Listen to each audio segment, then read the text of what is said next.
What other things happen to you when you're manic besides you can't stop talking?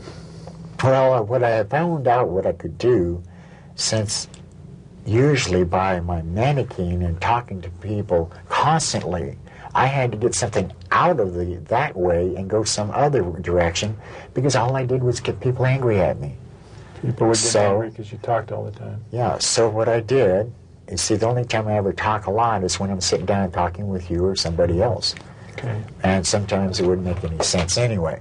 So would you kind of lose track of what you were thinking when you get that way? Yeah, but not that often. Usually unless I was in a depressed state in that matter. Yeah. Sometimes what I've found out to do, because you asked me what would I do in the sidetrack would be, is I started working. So would you work long hours? I'd work long hours, 22 hours a day. 22 hours. Yeah. For how long would that go on?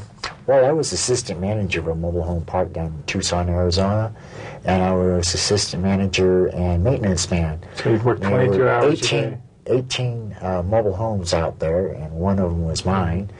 And I started off at 4:30 in the morning and didn't quit until 2:30 the next morning. How many days would that go on?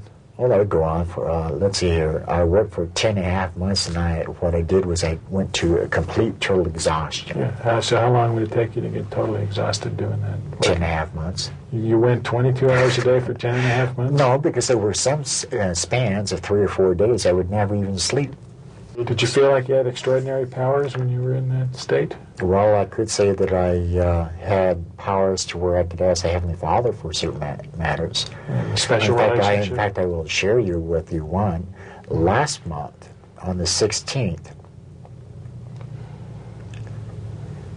and August 16th, when I came down with a big federal escort from San Francisco, because I'm getting ready to turn a Senator, Dennis DeConcini, in for undercover narcotic, for his sales of narcotics, prostitution, and illegal firearms, as well as illegal aliens coming into the United States, called Mexicans, and the contract on my head for that. But what were the special powers you got involved with? The special power that I had was everything I lost, so I got a taxi. I had $40 in my pocket, and I had him drive me up to the Catalina Mountains, as close as he could get to it, which was not very far.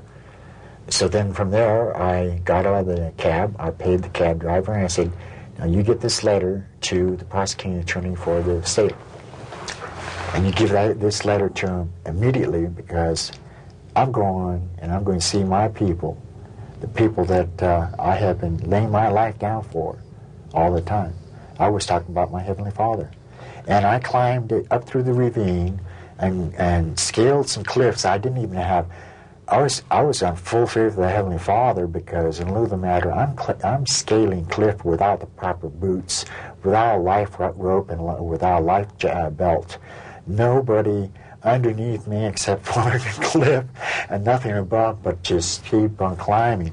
I did know, very dangerous. In fact, if I couldn't have come down that mountain, that would have been suicide. I received a lottery ticket out of the United States for $240 million, and I was calling in financial organizations of where I could go and invest these monies, so that it would be like a double or triple profit, and at the same time be able to use these monies to help the needy. How much money did you receive? Well, the lottery ticket was worth $240 million. It was from the Canadian lottery, which you can win up to $700 million. And did you win it? Well, actually it was sent to me from somebody from BC. British Columbia or Washington, D.C. sent me the ticket, and I put it in a Bible, and that Bible and I and my first fan that I had in Tucson, Arizona, the Bible went with the van, as I had been very badly assaulted and dropped out in the desert for dead.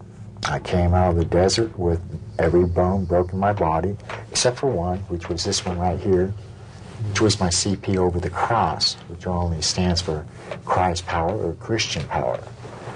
And that was the only bone that had not been fractured or broken.